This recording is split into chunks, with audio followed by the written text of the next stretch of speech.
I was 68 the spring our town decided to reopen the time capsule from the class of 1998, and I only remembered it because my name was on the rusted plaque, buried under a boxwood hedge that had outlived 3 principals and 1 football field. I had been a history teacher then, a man with too much hair and a habit of clicking chalk against the blackboard when teenagers drifted into sleepy stares. We packed the capsule on a bright May afternoon the week before graduation and slid it into the ground behind the old auditorium. We told ourselves that in 25 years we would dig it up and laugh at predictions about flying cars and paperless schools, and then the years did what years do, they layered, and the bell schedules changed, and my shoulders found the weight of time so gradually I mistook it for posture. When the new principal called and asked me to say a few words at the ceremony, I agreed because nostalgia is a polite word for gravity, and because I wanted to stand once more where the band used to tune in the shade of the elms. The morning we opened it, the sky was clean as a freshly wiped countertop, and the maintenance crew lifted the lid like a careful dentist. Inside were the artifacts teenagers choose when they think adults will be impressed: a folded varsity jacket, 2 concert ticket stubs, a disposable camera with a note that said "Do not develop until 2023, a cassette tape with a list of songs that once made a gym floor bounce, and a stack of sealed letters addressed to future selves with my signature across the flap because we had promised we would not read them. Not even then. The students who were now 40-something adults came in with their children and their mortgages and their running shoes and told stories about teachers who had retired or died or moved to Florida, and I nodded and laughed and held a paper plate of sheet cake because sugar helps with everything except the truth. The letters were sorted by name on cafeteria tables, and people cried the quiet tears you cry when your own handwriting returns from the dead. I was packing up the empty capsule when the new principal handed me a small manila envelope that had slipped under the foam liner. My name was written on the front in my own handwriting from 1998. A strange mirror of the way I used to sign hall passes with a flourish to convince myself I was important. The note said for Mr. Ellery to open if the owner cannot be found. There was no name on the back. I turned it over and felt a private hesitation that surprised me. I told myself I would give it to the office to track, but my thumb had already lifted the corner of the flap the way muscle memory can betray an oath. Inside there was a single sheet of lined paper folded twice, and a second envelope sealed with library tape, the kind we used to fix spines when the budget said make do. The lined paper said, "If this is 25 years later and you are still here, please read the other note only if I am gone, or if you believe doing nothing would be worse." I recognized the handwriting not by the letters but by the spaces between them, the way the T's were crossed almost too low, the way the commas leaned into the next word like hands on a shoulder. Teachers learn handwriting the way sailors learn currents. My stomach did a small, quick turn, the way it does when a memory trips a wire. I put both notes back in the envelope and told the principal I would keep it safe until we could identify the owner, and I walked to my car with the kind of careful steps you use when you are balancing a tray you cannot afford to drop. At home, my house smelled like coffee and old paper and the lemon oil I rub into a dining table too good for the meals I eat. I set the envelope on the table and thought about 25 years compressed into 2 thin sheets. I told myself to wait until morning. I told myself to call the office and ask for the list of letters without owners. I told myself to stop acting like the protagonist in a story. Then I opened the second envelope because conscience is not always patient, and sometimes the past must be read before it rots. The note inside began without greeting. It said I was there the night Mr. Hart died on County Road 7, and I did not stop. It said the car was a dark blue sedan with a dent in the back bumper and an inspection sticker that would expire in September. It said it was raining and the wipers could not keep up, and the jogger's reflective ankle strap flashed once, and then I felt the thump like a branch snapping under snow. It said I kept driving because there was beer on my breath and panic in my throat, and a scholarship interview in the morning and a father who would not forgive losing face. It said the next day the town found a scapegoat, a mechanic with 2 DUIs on his record who had argued with Mr. Harp about a bill at the diner the week before, and the story climbed onto his back and never climbed down. It said I have carried this for 3 years and it is turning me into a person I cannot stand to shave. It said if you are reading this a quarter century from now, and you can do something without naming me, please do it, because an innocent man has been locked in a cage wearing my shadow." My hands went cold and then hot, and then useless, and I set the paper flat like it might run if I blinked. I remembered the night Mr. Harp died because everyone in our town remembered. He was a gentle man who ran the pharmacy like it was a church that sold aspirin. He loaned lawn chairs, he wrapped lollipops for good report cards, he kept a jar of screws under the counter for people who needed one, and he jogged at dusk with a reflective strap because he had read a safety article in the magazine between customers. The mechanic the note described was named Calvin, Cal, Soto, and he had indeed argued with Mr. Harp about a bill, and he had indeed been drunk that week. And when the sheriff found a cracked headlight on his pickup and a stain on the bumper and a witness who thought maybe they saw him near County Road 7 at 9:30, the town's fear needed a home, and it chose Cal's small white house with the unmown grass. I remembered the day of the verdict because the band canceled practice and the social studies department held a meeting about civic duty, and I told 28 teenagers that justice is a slow machine but it grinds true if you feed it facts. I said that like a man who had not yet lived long enough to make amends. I read the note again and felt the specific gravity of the details settle into my bones. The dent in the back bumper. The inspection sticker. The scholarship interview. I could hear my own chalk clicking across the years. The handwriting did not sign a name, but it signed a life. 3 details on that page pointed at a single student from the spring of 1998, a student who had a dark blue sedan I had noticed because it was always too clean, a student who had an inspection sticker I had joked about because teenagers never renew on time, a student who had a state university scholarship interview the morning after the jogger died and who wore a tie to my class and fidgeted with it like it was a dog that refused the leash. I sat very still because the student I was thinking of was named Aaron Miles, and 25 years later Aaron Miles was my son-in-law.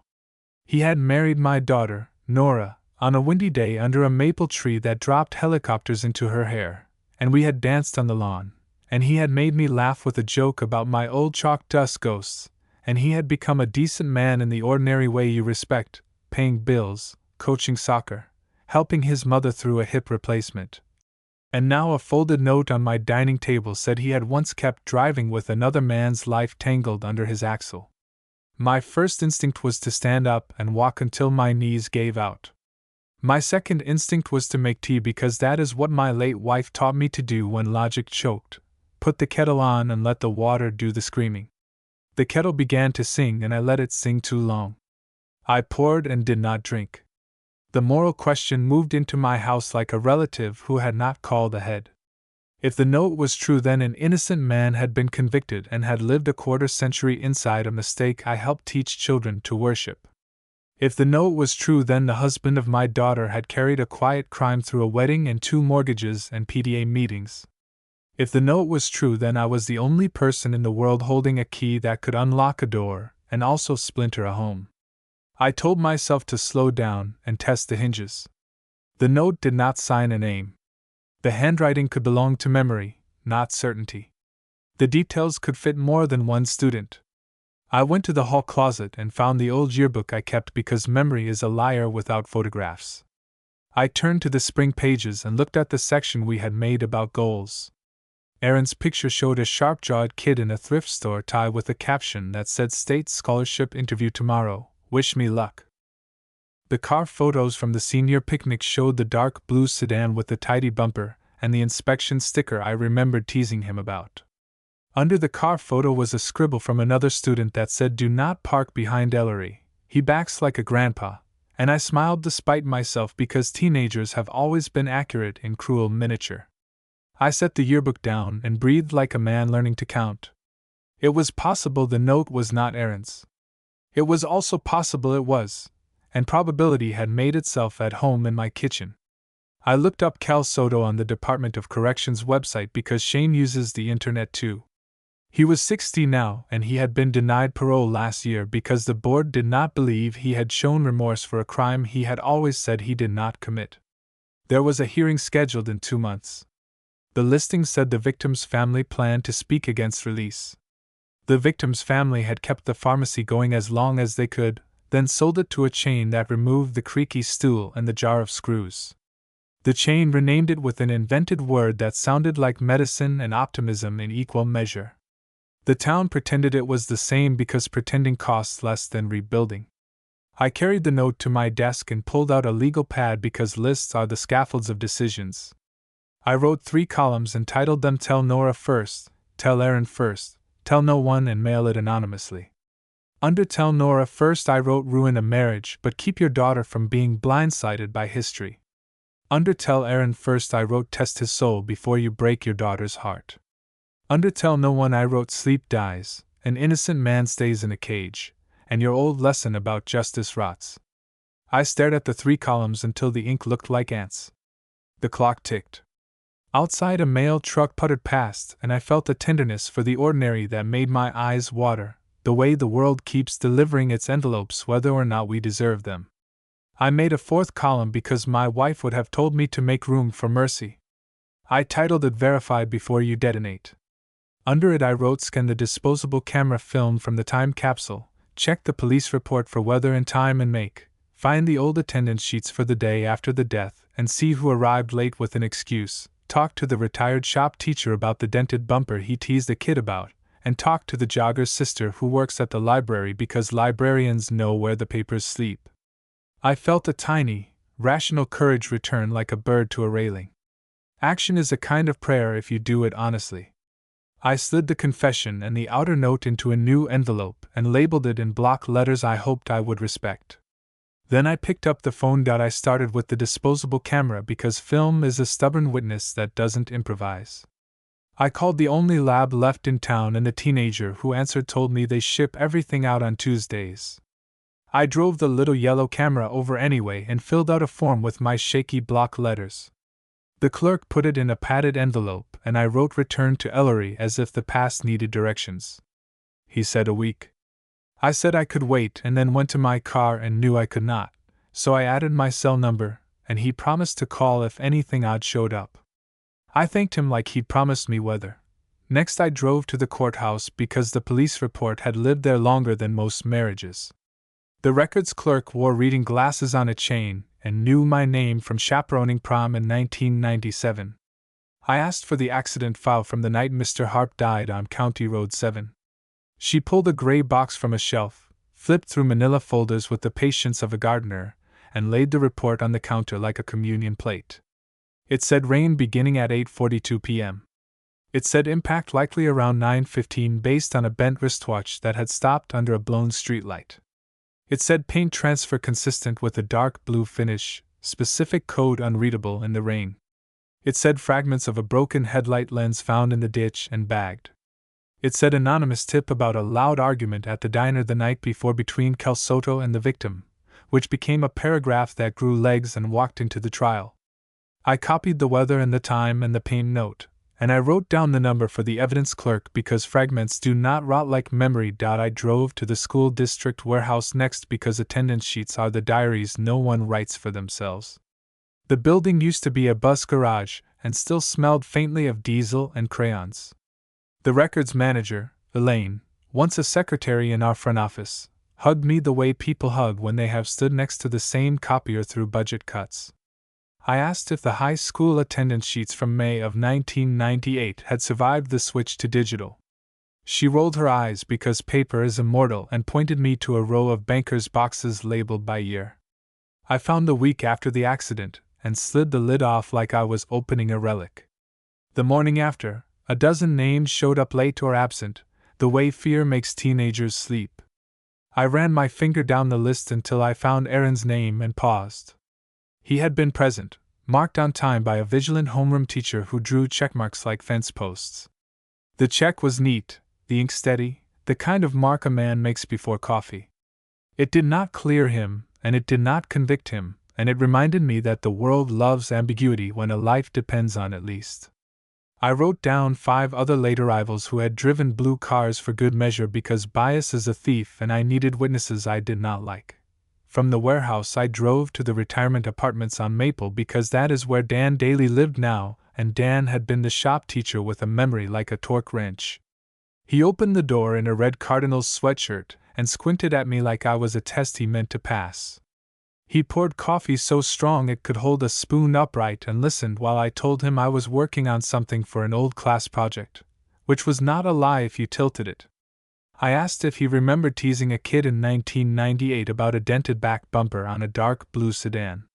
He snorted and said he teased every kid with a dent because a dent is a lesson about following distances. But he did remember one tidy car with a low bumper scuff that never seemed to get fixed, and he put his cup down and said the boy kept a chamois cloth in the trunk and wiped the dust off between classes like he was shining an apology. I asked if the boy was Aaron, and Dan said he wasn't the kind to hang names on old stories unless asked nicely. I said please. He nodded and said yes, Aaron, the one who wore the thrift store tie before the scholarship interview and grinned like the world was about to write him a note. I asked if Dan had noticed the dent before or after Mr. Harp died, and he looked past me at a television showing a game from last week and said he could not swear under oath when the dent happened, only that it was their spring semester and teenagers are always going somewhere too fast. He added that he had told Aaron to get the headlight looked at because the lens had a hairline crack that could let in rain. I wrote it down because details are ladders and I was climbing into the attic of a house I might burn down. On my way back I stopped at the library because that is where Mr. Harp's sister, Maggie, worked behind the desk with the big jar of sharpened pencils. She had gone gray beautifully, like a cloud that still held sun. I told her I was speaking at a civic club about memory and responsibility, and asked if the local paper still had its microfilm of the week her brother died. She watched my face like a chess player, then led me to a machine that whirred like a small patient engine. She threaded the film, clicked until the date appeared, and left me with a hand on my shoulder that said, "You may borrow the past but return it by dinner." The paper ran a front-page story with a picture of Mr. Harp in a softball team shirt, and the headline, "Gentleman Killed in Hit and Run." The article mentioned a volunteer search for evidence along County Road 7, rain that smeared footprints, a vigil on the pharmacy steps, and a call for witnesses. It also quoted the sheriff saying the community can rest easier now that an arrest had been made, which made my teeth set because ease is not the same as truth and rest is not the same as justice. I printed the page and slid it into a folder. Maggie returned with 2 cups of water and sat beside me without asking what I was really doing. She said the parole board would never let Cal out while he still said he was innocent because that is not how the script works. She said she still saw my wife at the pharmacy the week before cancer took her, right by the creaky stool, asking for a specific lotion that Mr. Harp refused to sell her because it was overpriced, and he told her to buy the cheaper one because he could not in good conscience let her pay for a word on a label. She said her brother had a way of telling the truth that made you want to thank him for it even when it cost you $10, and I felt my throat turn to balsa wood. I asked if she had ever believed Cal did it. She looked at the microfilm light and said our town believes what helps it sleep. Then she changed the subject like a librarian who knows a book's spine is cracking and wants to preserve the pages for later. I left the library with copies on paper that still held the warmth of the machine. My phone buzzed with a call from the photo lab. The teenager's voice sounded older on the phone because responsibility deepens vowels. He said the film had come back and a few frames were underexposed but some were clear, and did I want to pick them up? I drove like a man following instructions to a blessed place. At the counter he handed me a white envelope with prints and a second sleeve of negatives like a promise. I paid in cash because plastic felt disrespectful to memory. In the car I opened the envelope with hands that thought they were surgeons. The first pictures were what you would expect: cafeteria tables covered in messages, a kid wearing a paper crown, a science teacher pretending to be cool in sunglasses too bold for his face. Then came the senior parking lot at dusk, the basketball team painting a banner, 2 kids kissing like they had invented the franchise, and in the background of 3 frames, a dark blue sedan with a small depression in the rear bumper you would never notice unless you had been looking for it for days. On the 3rd frame the flash had caught a sparkle on the passenger side headlight lens that could have been a reflection, or a hairline crack pretending to be a star. The time stamp and orange numbers at the bottom of the frame said 05/12/98 2103, which in my bones translated to 9:03 p.m., 12 minutes before a jogger's watch stopped a mile and a half away.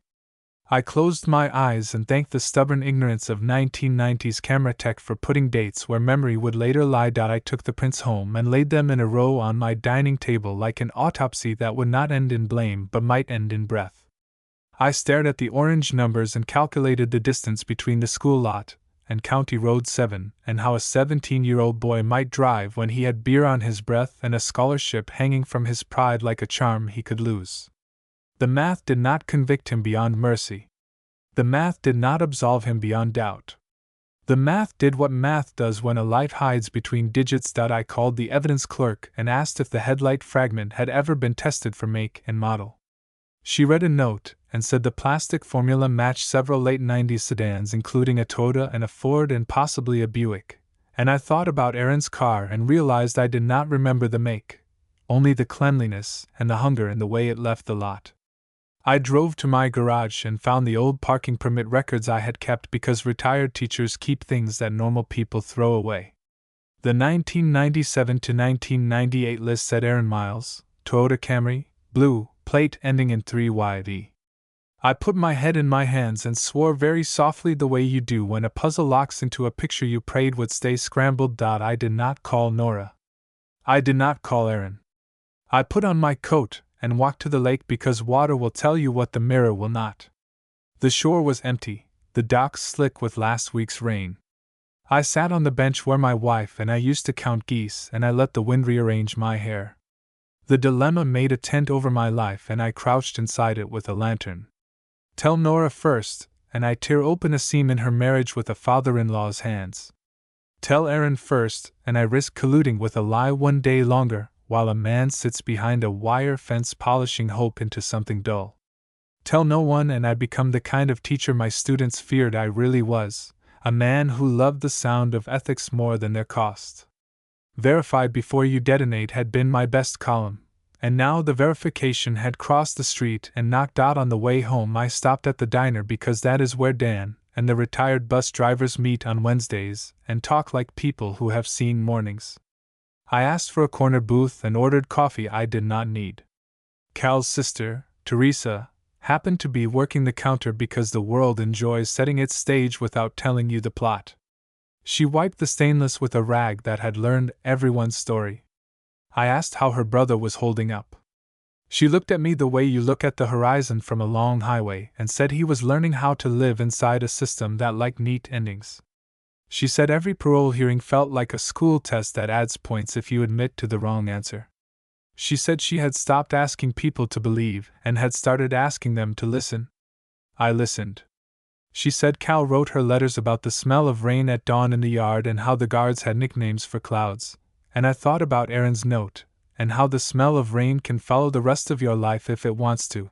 That night I spread the photographs, the police report notes, the yearbook, the attendance sheets, and my list of columns across the table like tarot for the godless. I circled the parole hearing date in red. 8 weeks. 8 weeks to decide whether to put a finger on a scale that had already crushed a man. 8 weeks to decide whether to walk into my daughter's house with an old photograph and a new truth. I wrote a 5th column because cowardice and courage both like company. I titled it Speak to a Priest Even If You Do Not Have One.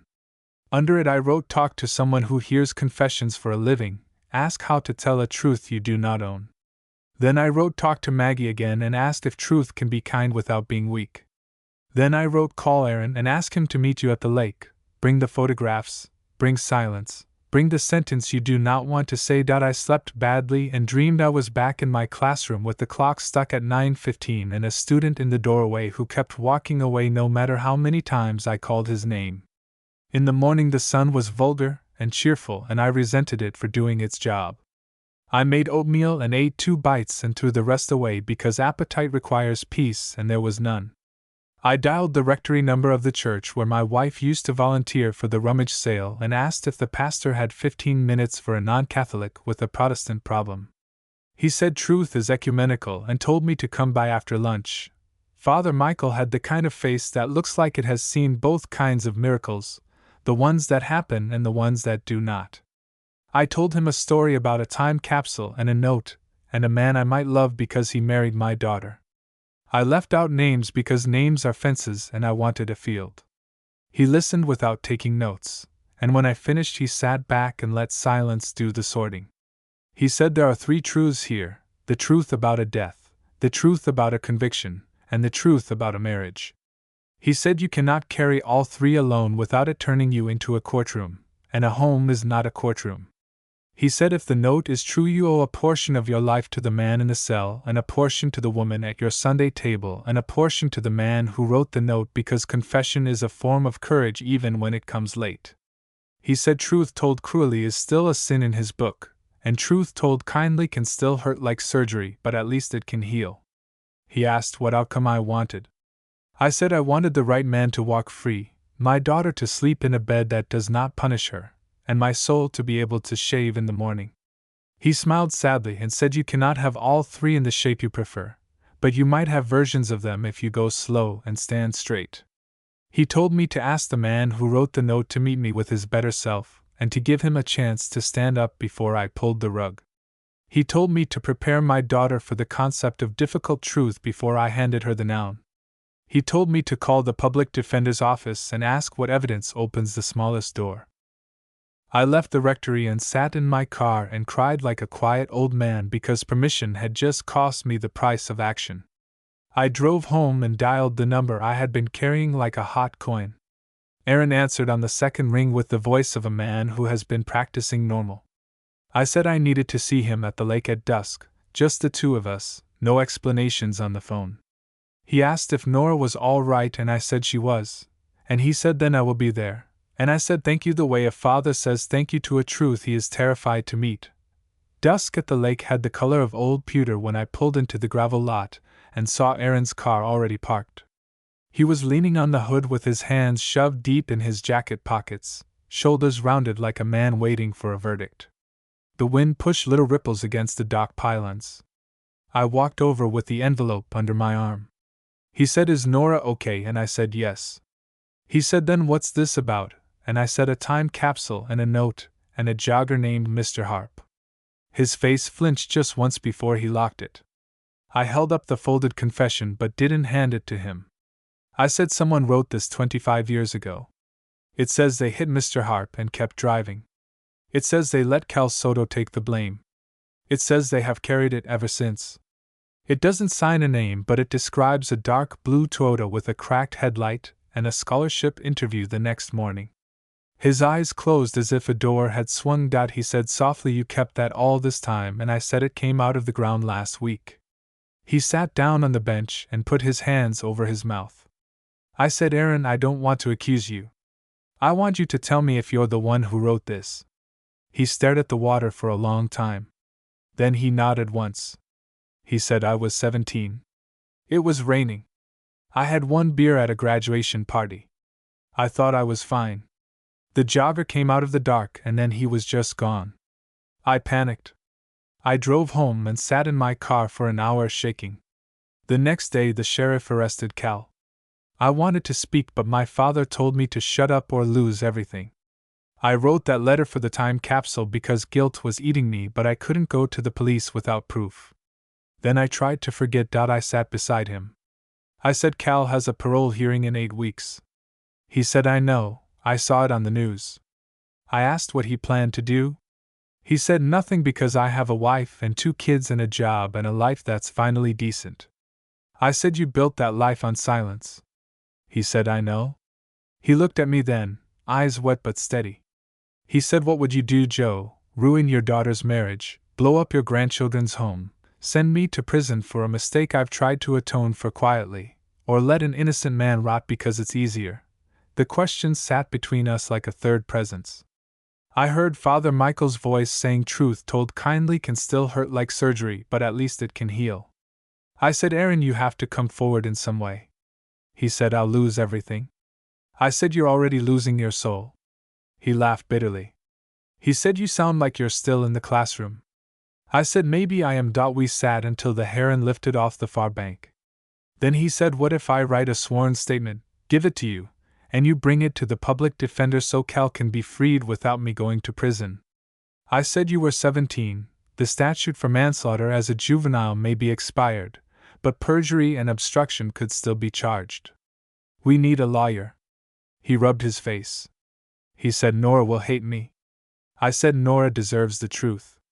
He nodded slowly like a man who has been living on borrowed time, and just heard the bank is closed out. I told him I would go with him to the public defender's office tomorrow. I told him I would stand next to him the way Hank once stood next to me. He asked why I cared. I said because I taught my students justice is a slow machine but it grinds true if you feed it facts, and I'm tired of being a liar.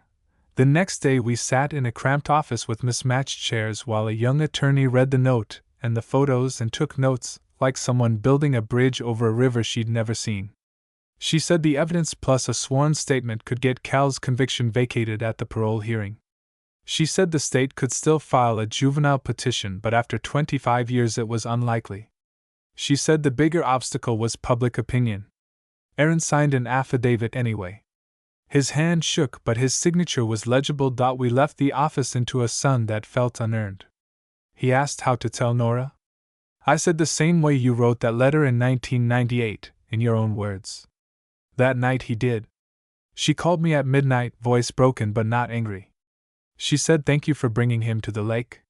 She said we will try to build a life out of honesty now. 8 weeks later, Cal Soto walked out of a gate wearing a second-hand jacket and the look of a man who had waited a quarter century to breathe. Aaron and Nora stood at the edge of the crowd with their children.